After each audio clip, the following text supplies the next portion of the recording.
baku teko kancaku. Hati-hati lo mas kuwi bandane online, nanging aku wis kadung kepincut, ojo mikir panjang. Waya hecatan koyo ora iso kelangan, pagi ngucap selamat sarapan, bengi ngimpi sing senajan tak kira kowe wong Jogja. Jebul pas nyapu ketemu kowe nganggo sarung ngelirik saka jendela. Cinta virtual jebul lokal, mung limang omah saka ngarep musyola. Ngopo kudu ngirim stiker pelukin saben sore kowe lewat ngenepi emberku sing bocor. Tresno digital jebul tetanggan, ngopo kudu voice note ne bisa langsung krungu suaramu ngeplak sendok. Hati iki kruntel karo sinyal lawang kowe saben minggu nyapu bareng ibuku ning pekarangan. Wingi aku ngarep kowe ngajak kopi, nanging malah ngirim link YouTube lagu kalau campur sari. Tak ajak ketemu kowe jawab takut blak-blakan. Elok kok ketok ning warung bakso karo adekmu ngetok ne anggaran.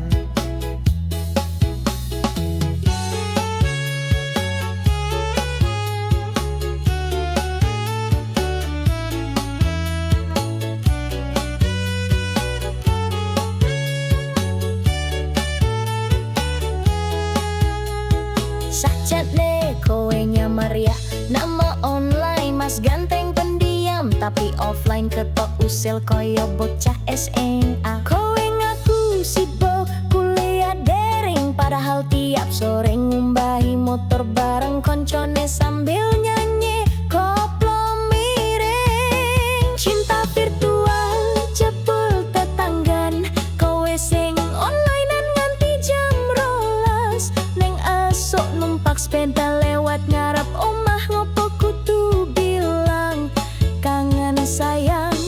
Yen sabe mlaku sepatumu tak kenal suara nyerempet pagar. Tresno digital jebul deketan wis wayau install perasaan semu tak ganteni jajan rujak bareng nang emperan. Yen pancen tresno ojo ngumpet, saarte wis ngerti nek aku tresno karo kowe mas sing dolan mong nganggo singlot. Wis cukup cinta virtual, aku pengen kowe sak tenane, ora mung versi filter karo cut palsu. Ngopo LDR karo sinyal lelet, yen kowe iso dak rungokke langsung nen pos ronda karo teh anget.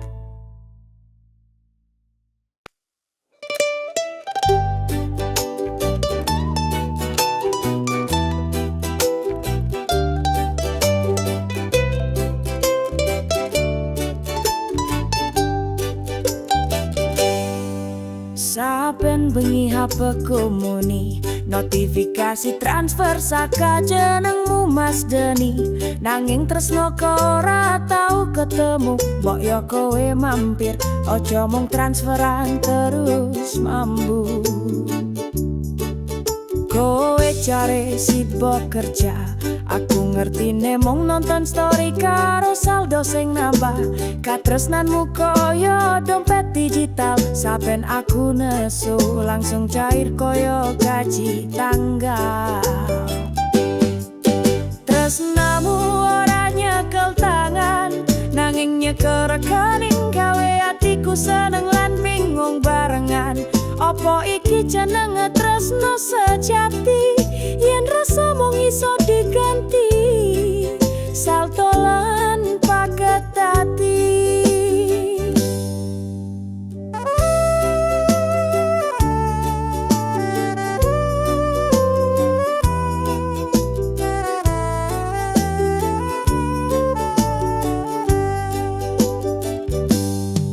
Wingi tak coba ora bales, chatmu tak diemin, tak uji hatimu mung transfer bener apa tulus jebul tekan esok transferan 300 capsone maaf ya sayang ojo nesu terus.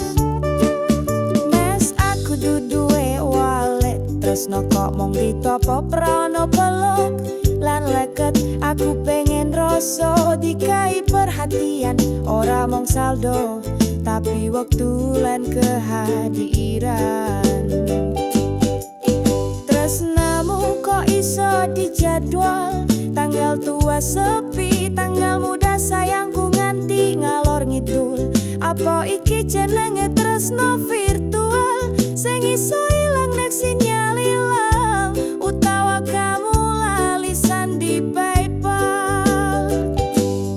Kula mboten ngersulo mong pengen ngerti katresnan iki dudu sekedar transfer munggu yen bener tresno ayo ketemu ngopi bareng ora mung ngisi saldo lan krungu ringtone gerung-geru.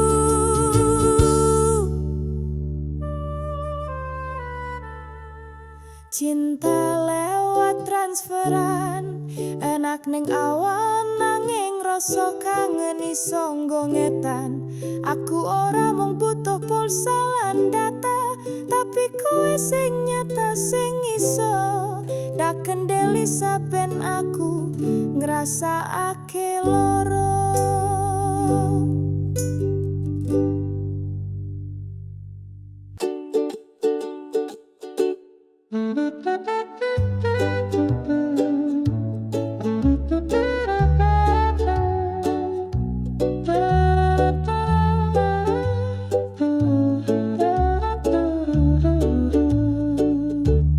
Aku cawe tok sing tansah manut ngaji nyuci masak tak lakoni saben dino nanging atiku kok rada semplak wingi bapakku ndadak jodohke karo juragan saka kota.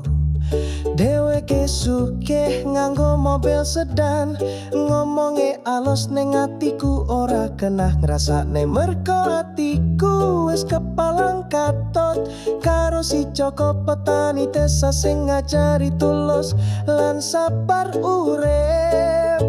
Tresno ora iso dipilihke sanajan wong tuwa nyoba golek sing katanya sempurna atiku wis ono sing nyekel sing gawe semangat esok lan dongake saben malem.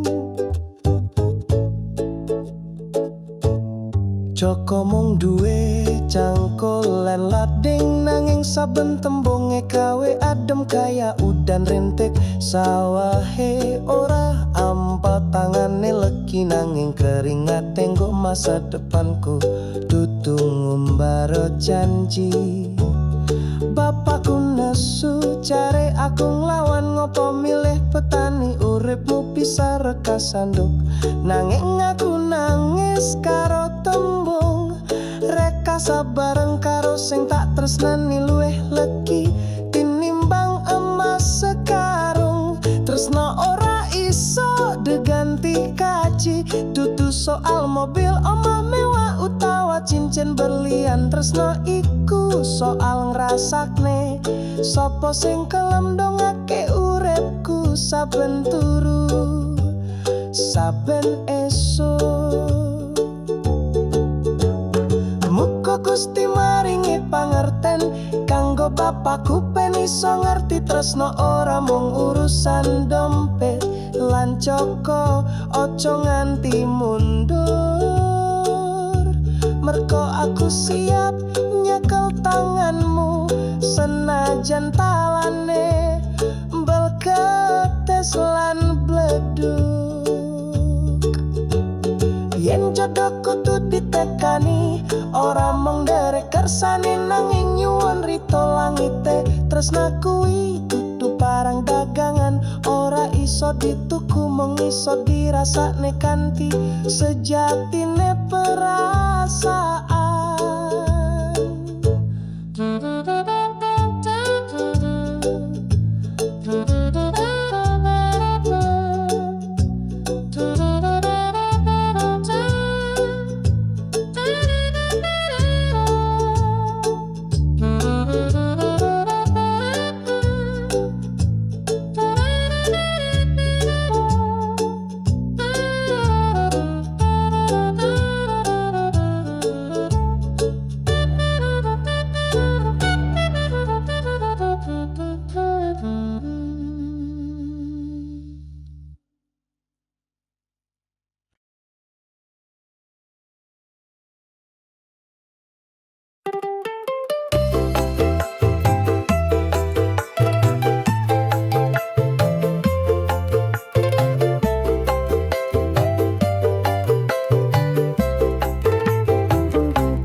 Saben esuk mlaku alon ning trotoar, gendong keranjang isi botol jamu pahit lan manis. Mboke wis sepuh nanging tetep semangat. Senyume ora luntur senajan dagangan kadang mung mubasir. Sadurunge rame sing nyetak saiki jamune kalah karo minuman instan, nanging sopir becak lan kusir delman isih percaya jamu kuat temboke iki sing paling nyenengke badan. Mbok jamu, wingi takon ngelak saiki takon nuwun. Ora mung ngilangke lara nanging critane mboke gawe ati rumangsa ana. Jamu, wingi takon ngelak saiki takon nuwun. Ora mung ngilangke lara nanging critane mboke gawe ati rumangsa anana.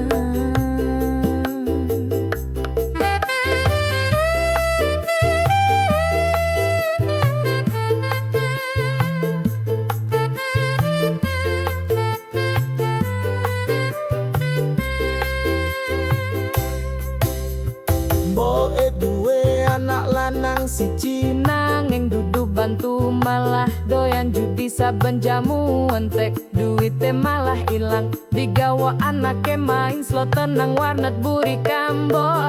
Mung ngelus dadah delok omah bokor, rentenge wis melorot nanging ora sambat, mung terus nyambut gawe ngucap dalam hati Gusti kuat ke aku nganti tekan sore. Mbok jamu,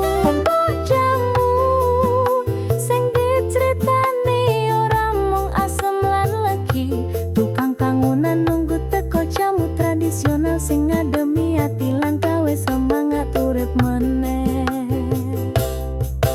Kadang guyon karo tukang parkir, mbok jamu kuat siji pen istri ora ngeluh meneh nek wengi. Mbok emong mesem ocok kebacut mas ngombe jamu karo niat sing ngresik. Nakal setitik nanging ora luput saka adab lan etika. Malioboro isih nyimpen kenangan. Mbok jamu keliling sing kuat lan tabah. Muga Gusti maringi dalan anake tobat jamune laris uripe tambah barokah. Mbok jamu, sing diceritani ora mung asem lan legi. Tukang bangunan nunggu teko jamu tradisional sing ngademi ati lan gawe semangat urip meneh.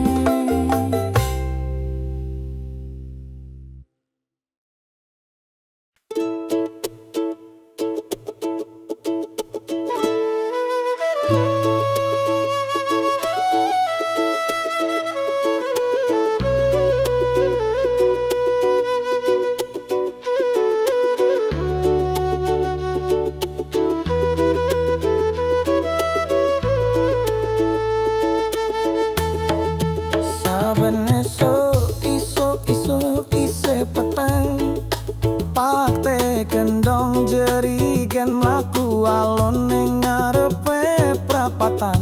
Saka kampung pinggiran tekan Malioboro,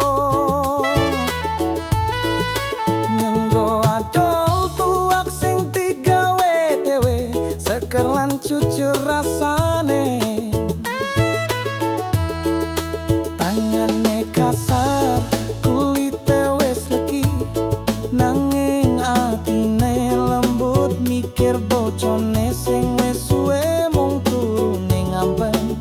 Cucune cilik ngenteni pangan,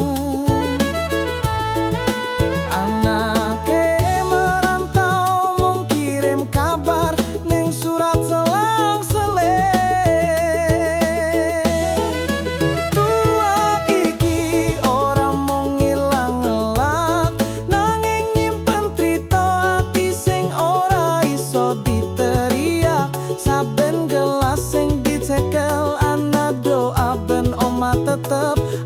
lan ora ilang kabegjan. Pasar rame, wong lalu lalang, nanging pak temong lungguh nyawang ngarep dagangan entek senajan mung setengah kanca-kanca padha guyon nanging dheweke sing ngelus dadang ngalengi bocone sing wis ora bisa mlaku seprapat langkah. Rino wengi ora ono lelu, mung nyuwun kuat ben iso terus nguripi sing ditresnani kadang ngimpi. Anake bali gawa kabar apik lan nyekel tangan cucune munggah sepeda sepisan maning. Tua iki ora mung segerasane, nanging nyimpen tangis sing dienggo mesem saben dino liwat dagangane sing prasaja pak teng ngelakoni urip ngucap syukur ben tetep ono sing dijaga. Ora duwe akeh nanging tetep nyirim tresna lan tanggung jawab sing ora diganggu wektu. Saben netes tuak saka botol kaya netese sabar sing ora ana enteke nganti dina esok tekan dalan anyar. Muga Gusti paring waras kanggo bojone, cucune dadi anak sing duwe rasa welas asih lan anake sing marantau bali karo bangga ndongakake bapake penjual tuak saka katresnan sejati.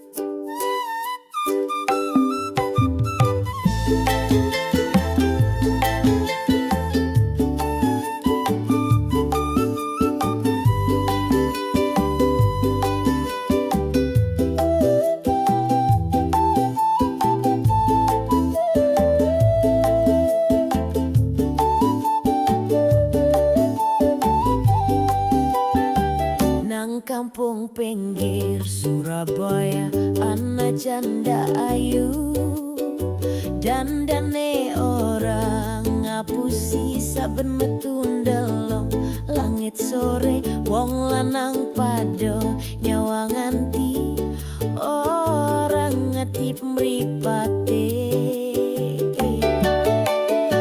Mbok eloro bojone wis almarhum nanging ayune malah tambah ngegring saben taun. Nganggo daster motif mawar abang, tukang ojek nganti arate padha kroso sayang.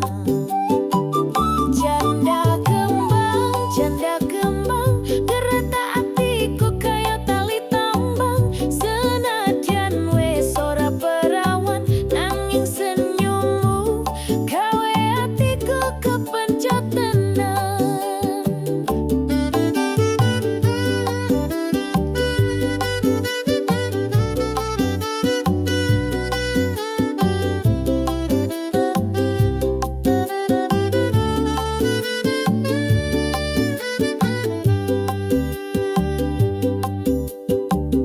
Ngumbah klambi nen teras ngarep, wong sak kampung pura-pura lewat wae. Tukang gas kurir nganti petugas PLN padha rajin mampir ngarep ditanggepi amen. Ngopi bareng karo Bu Orte nanging deloken sing ditimbali janda ayu kuwi. Wong lanang padha rebutan sapa sing iso nyanding dheweke dadi pujaan. Janda kembang dadi idola nganti Orte bingung nerang. Ngene randang golek gandengan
Nyopir saka Semarang tekan Cirebon, ngrasake ngantuk dalan sepi koyo kowe.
ke pojok desa tekan alun-alun. Ciu botol literan wis siap digawa turu. Wingi bocah kuliahan tuku rong botol, saiki mbah mamala ngombe karo rokok klobot. Rasane ekek nanging nek wis mlebu, atine adem urip koyo ora duwe masalah. Kancaku ngelu, bocone cerewet tak cawam ngombe wacu ben urip ora mumet. Jujur Jawa ora neko, sak janjane seger tinimbang minuman neko-neko. Ngombe sak cangkem nyawang rembulan, sak durunge mabuk critane wis tekan lurah lantar. Dolan ning gardu isih podo gawe rame, ngombe ciu bareng karo wiringan dangdutan emok. Anak muda ngaku stres kerja, nanging bar ngombe ciu malah golek mantu karo simbok warunge. Sing tua ora kalah semangat, tanggo ngilangake entok lan ati sing mongkari kenangan. Ora dijual nang toko branded, nanging nek rasa ciu Jawa tetep no satu nang ati. Ciu Jawa ora neko, nganggo gula Jawa lan srawung, rasane maknyos tenan. Ora perlu es batu utawa soda, sing penting kancane enak kritani song gawe gruduk ronta. Ngombe ora kudu edan, sing penting ngerti ukuran lan orang ganggu tanggan. Ciu iki saksi dolanan rasa, wiwit tresno karo candang nganti patah hati loro kaping loro.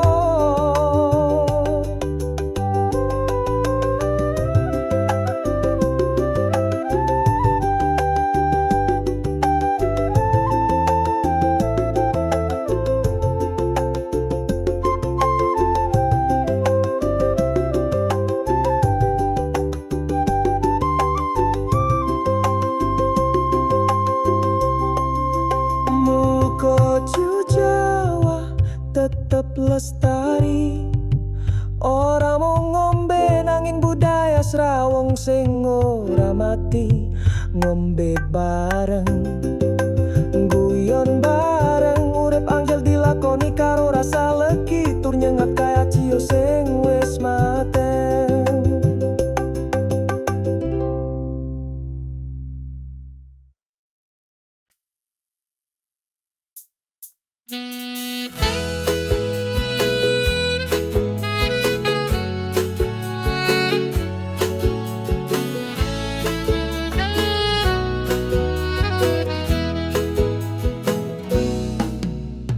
Saben bengi mlaku nang alun-alun, golek rejeki ngempat ati nelongso.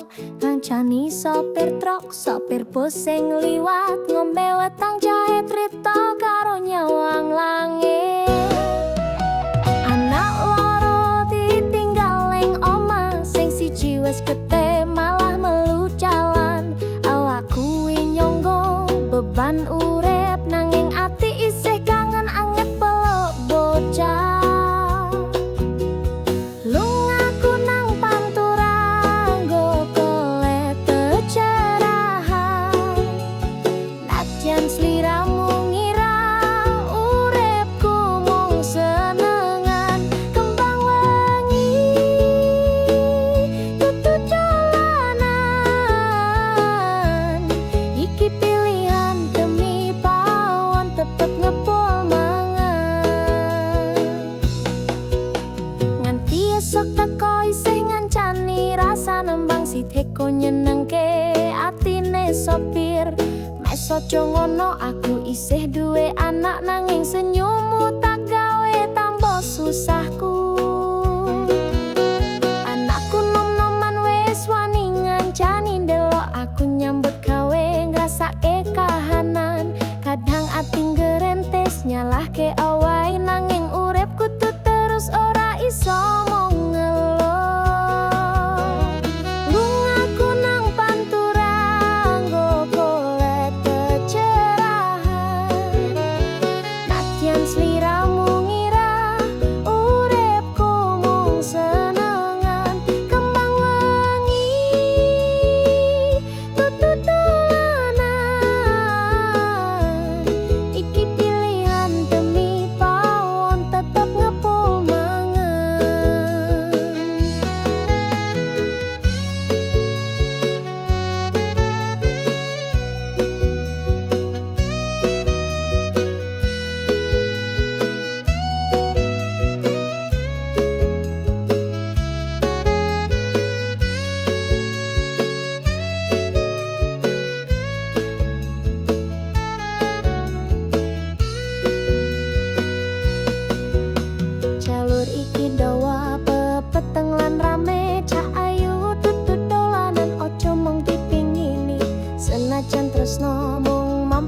fuck you teko kancaku ati-ati lo mas kuwi bandane online nanging aku wis kadung kepincut ojo mikir panjang Wayahe catan koyo ora iso kelangan pagi ngucap selamat sarapan pengi ngimpi sing senajan tak kira kowe wong Jogja jebul pas nyabu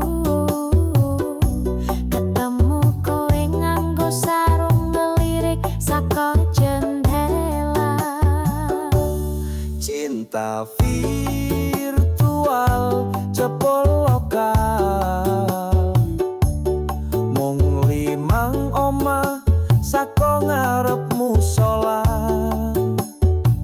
ngopo kudu ngirim stiker pelok yen saben sore kowe lewat ngenepi emberku sing bocor tresno digital jebul tetanggan ngopo kudu voice note nek bisa langsung krungu suaramu ngeplaksano ati iki krontel karo sinyal lawong kowe saben minggu nyapu bareng ibuku ning pekarangan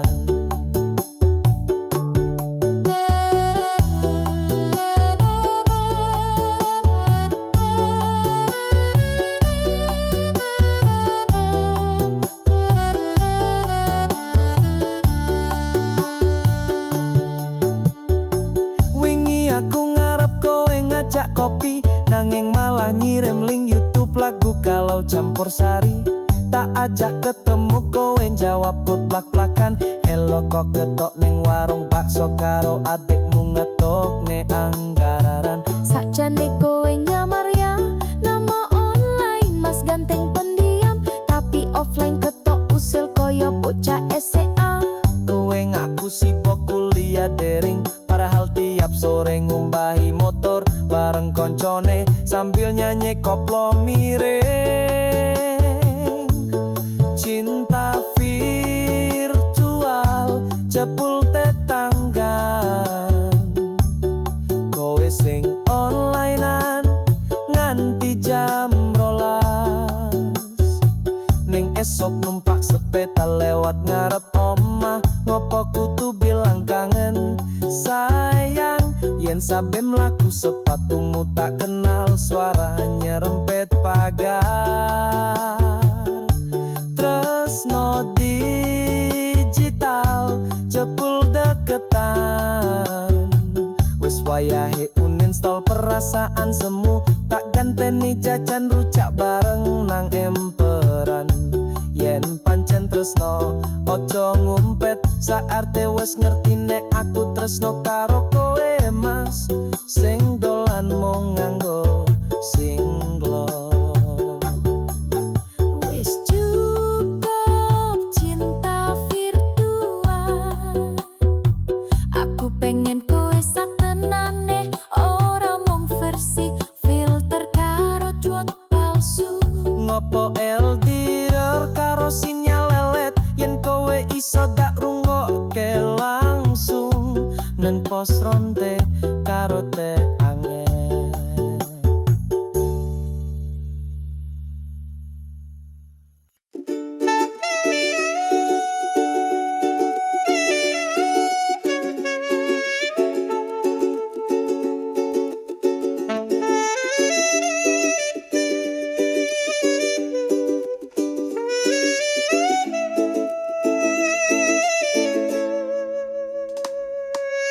saben bengi HP-ku muni notifikasi transfer saka jenengmu Mas Deni nanging tresno kok ora tau ketemu mbok yo kowe mampir ojo mung transferan terus mambu kowe cari sibuk kerja aku ngerti nemu nonton story karo saldo sing nambah katresnanmu koyo dompet digital saben aku nesu langsung cair koyo gaji tanggal tresnamu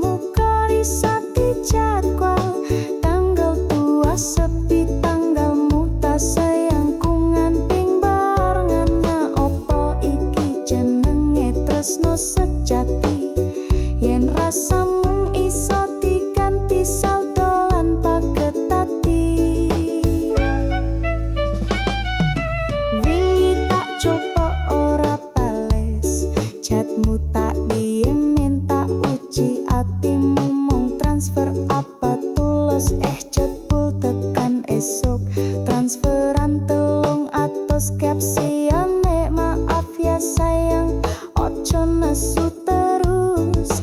Mas aku dudu ewalit, tresno kok mung mimpi pra ono peluk lan leket. Aku pengen rasa dikei perhatian, ora mung saldo tapi wektu lan kehadiran. Tresnamu kok iso dijadwal, tanggal tua sepi tanggal muda sayangku nganti ngalor ngidul. Apa iki jenenge tresno virtual sing iso ilang nek sinyal ilang utawa kamu lalisan di PayPal.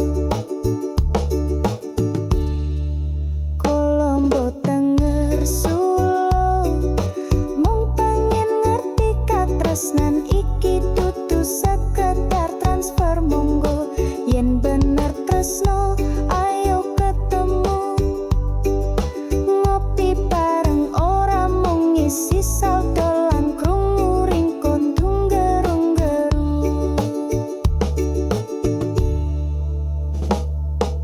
Cinta lewat transferan, enak ning awal nanging rasa kangen iso nggongetan. Aku ora mung butuh pulsa lan data, tapi kue sing nyata sing iso tak kendali saben aku ngrasake loro.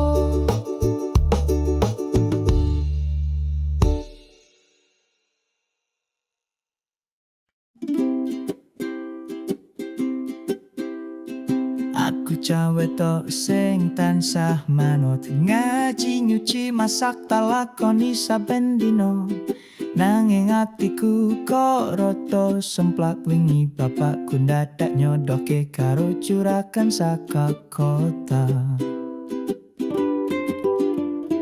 Dheweke sugih nganggo mobil sedan, ngomonge alus neng atiku ora kenang rasakne.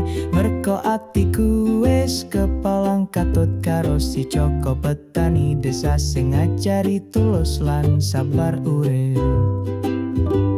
Tresno ora iso dipilihke, sanajan wong tuwa nyoba golek sing katanya sempurna. Atiku wis ono sing nyekel, sing gawe semangat esuk lan dongake saben malam.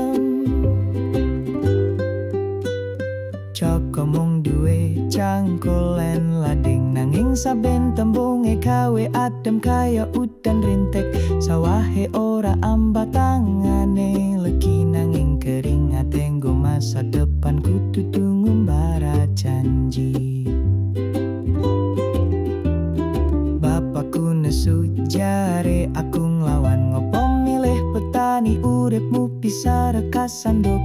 Nanging aku nangis karo tembung rekasa bareng karo sing tak tresnani luwih legi tinimbang emas sekarung. Tresno ora iso diganti kaji, dudu soal mobil omah mewah utawa cincin belian. Tresnaiku soal ngrasakne sapa sing gelem dongake uripku saben turu saben esuk.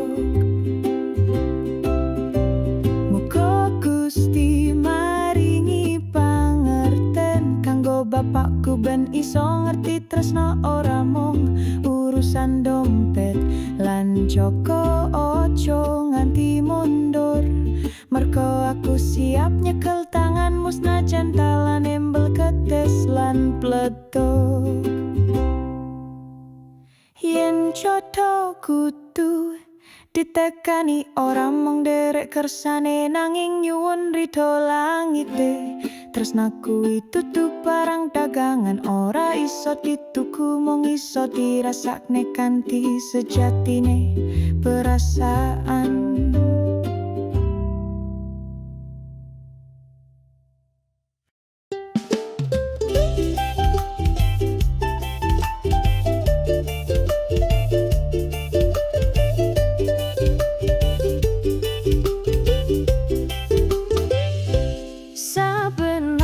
Mlaku alon ning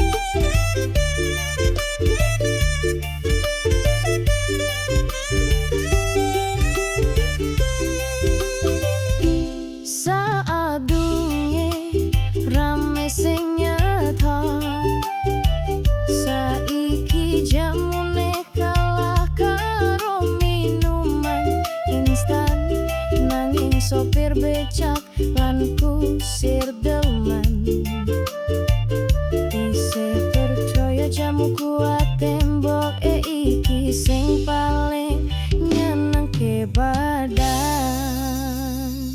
Mbok jamu wingi dakon nelak saiki takon nuwun.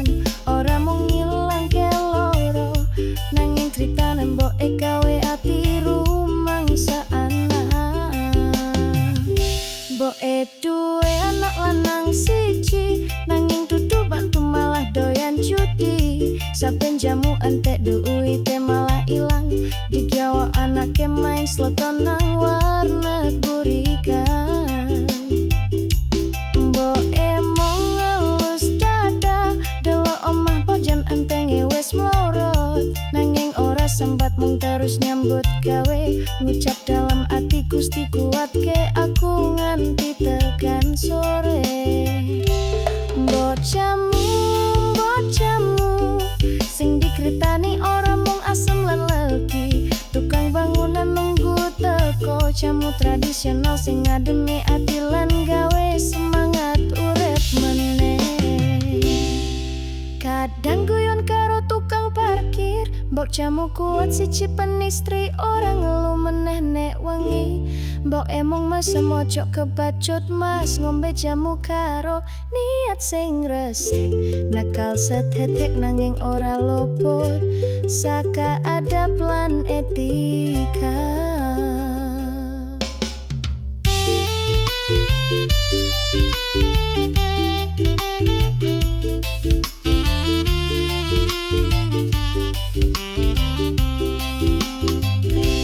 Malioboro isi nyimpen kenangan, mbok jamu keliling sing kuat lan tabah. Muga Gusti maringi dalan, anake tobat jamune laris, uripe tambah barokah.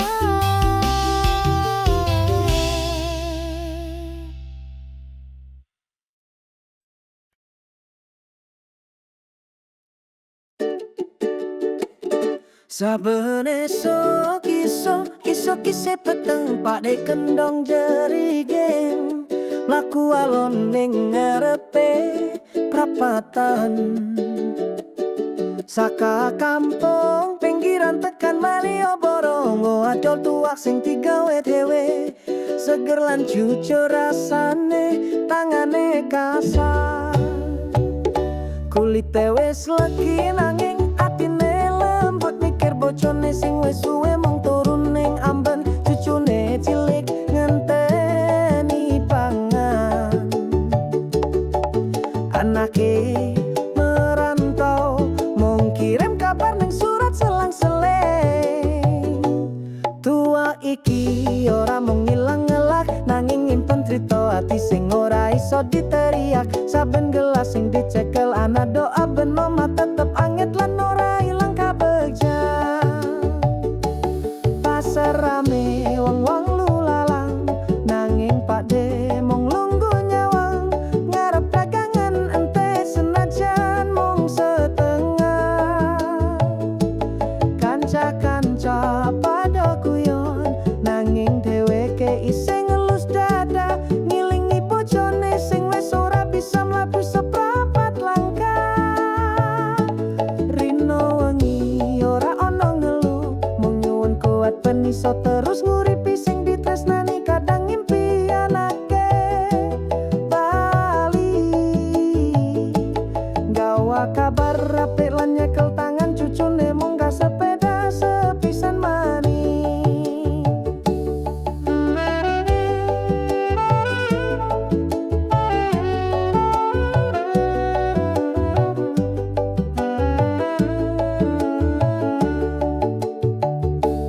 Tua iki ora mung seger rasane, nanging nyimpen tangis sing dienggo mesen saben dina liwat dagangane.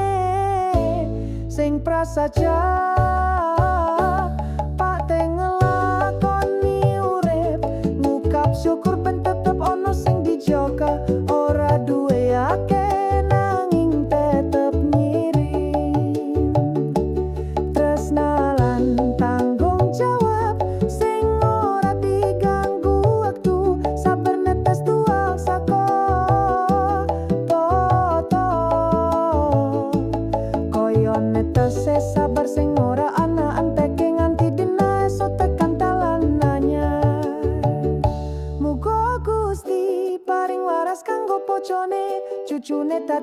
ana sing derasa welas lan anake sing merantau bali karo bangga dongakake bapake penjual tuak saka katresnan sejati.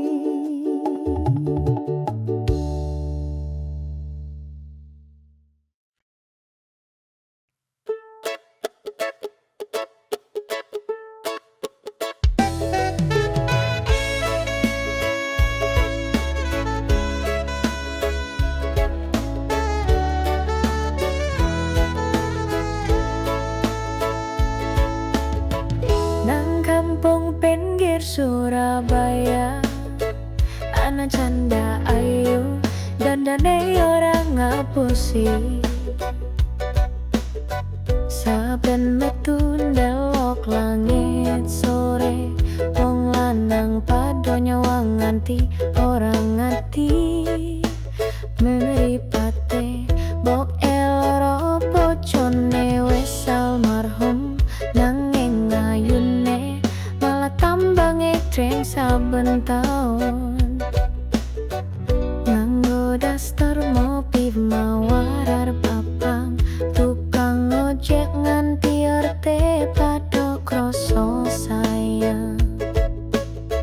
Janda kembang ngeratati kok kaya tali tambang. Senajan wis ora perawan nanging senyummu gawe atiku kepencut tenan.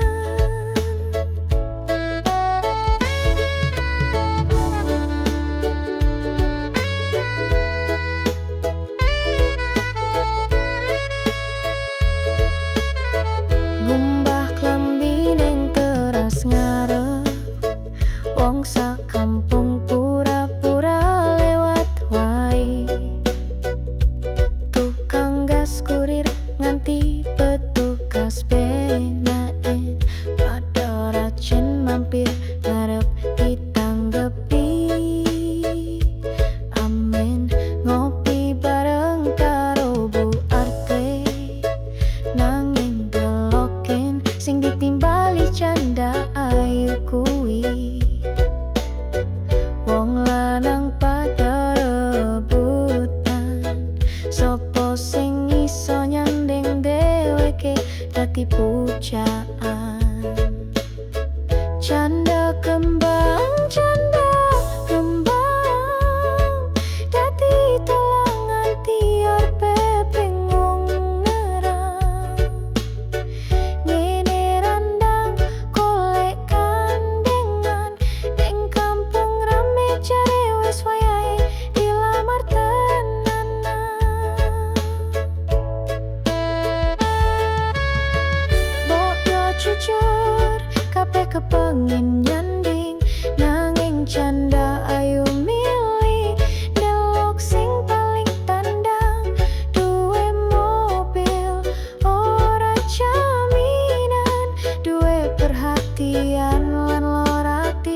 Saka Semarang tekan Cirebon, rasake ngantuk dalan sepi koyo kuburan.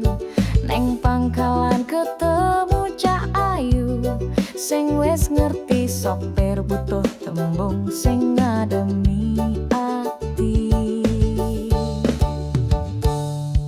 Mbok loro anak loro ning oma, aku mung numpak kangen karo Cak alun-alun.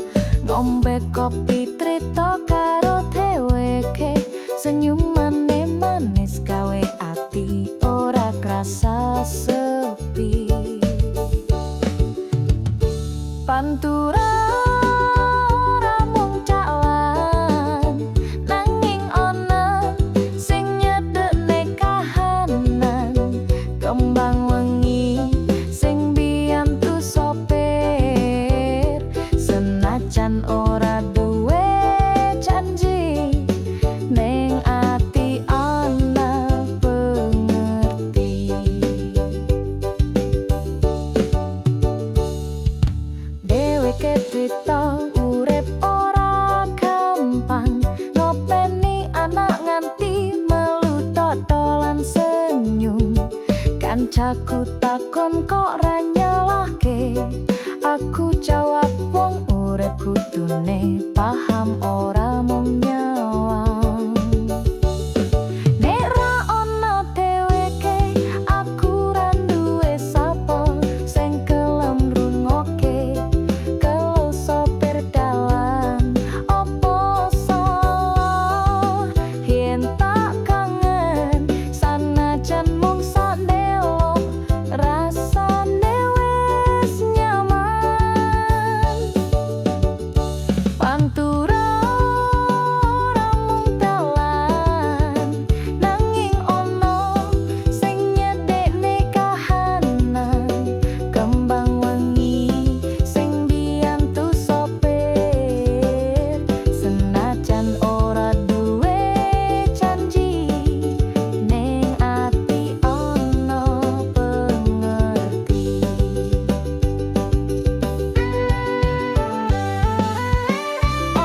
Omong dolanan ati, aku ngerti dheweke kolet panguripan.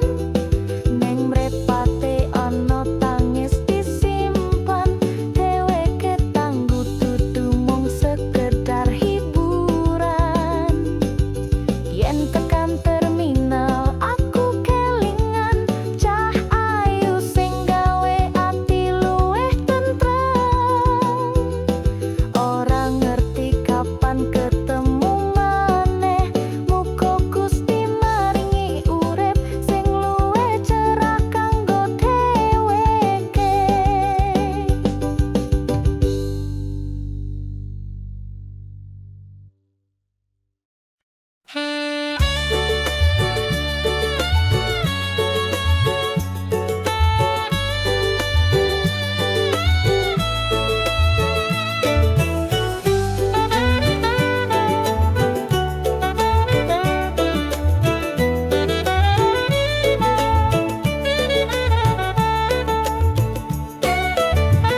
Saka pojok desa tekan alun-alun, ju botol literan wis siap digawa turu. Wingi bocah kuliahan tuku rong botol, saiki mbah-mbah malah ngombe karo rokok klebot.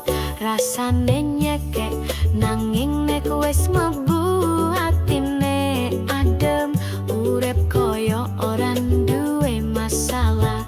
Kancaku ngeluh bojone cerewet, tak jawab ngombe waju ben urip ora mumet. Ciucu Jawa ora neko, sak janjane seger tinimbang minuman neko. Ngombe sak jangkem nyawang rembulan, sak durungge mabok fritane wis tekan luran mantan.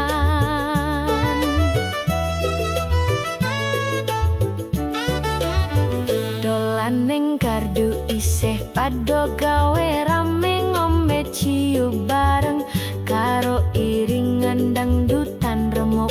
Anak muda ngaku stres kerja nanging bar ngombe ciu malah golek mantu karo sembok warunge. Sing tua ora kalah semangat kanggo ngilangake ancok lan ati sing mung kari kenangan. Ora dijual nang toko branded nanging nek rasa ciu Jawa tetep no satu nang ati. Ciu Jawa ora neko nganggo gula Jawa lan srawung rasane maknyos tenan.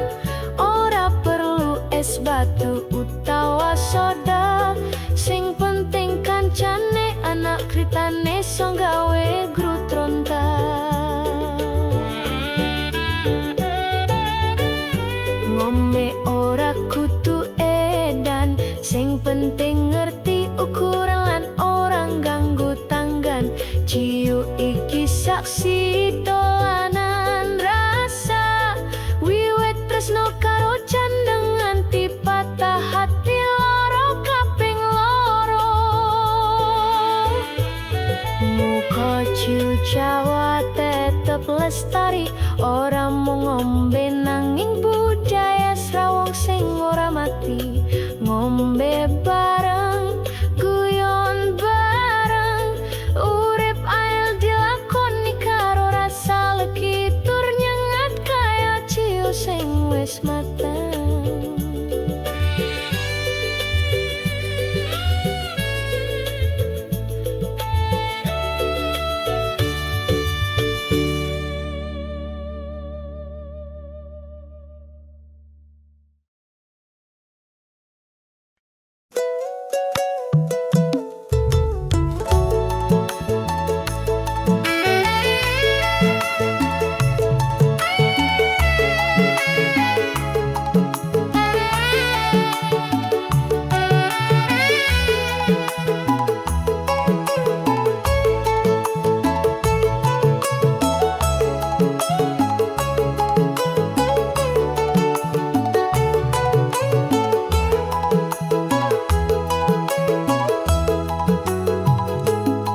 Saben bengi mlaku nang alun-alun, golek rejeki ngempet ati nelongso. Ngancani sopir truk, sopir bus sing liwat, ngombe wetang jahe trito karo nyawang langit. Anak loro ditinggaling omah, sing siji wes gede malah melu dalan. Awak kuwi nyonggo beban urip nanging ati isih kangen, anget peluk bocah. Lungaku nang pantura, go kolet kecerahan. Nadyan sliramu ngira uripku mung senengan. Kembang wengi tutut dolanan, iki pilihan demi pawon tetep ngepul mangan. Nganti esuk teko isih ngancani rasa, nembang sithik kok nyenengke atine sopir. Mas ojo ngono, aku isin duwe anak nanging senyummu tak gawe tambah susahku. Anakku nom-noman wis wani ngancani, delok aku nyambut gawe ngrasake kahanan. Kadang ati ngerentes nyalahke aweng nanging urip kudu terus, ora iso mung ngeluh.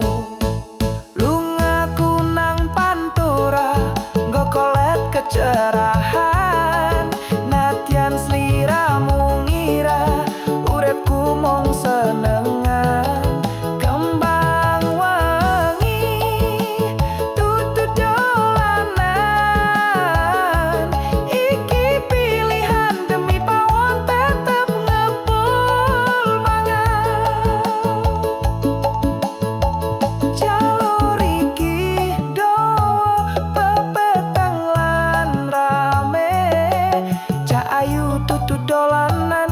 Ojo mung dipengini senajan tresno mung mampir ngombe, ati tetep pengen pulang yen wektu wis ngitini.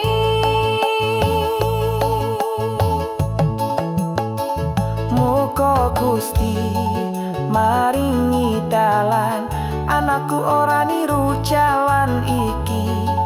Maneh urip angel nanging kudu tetep kuat panture saksi. Aku kembang sing tangguh banget.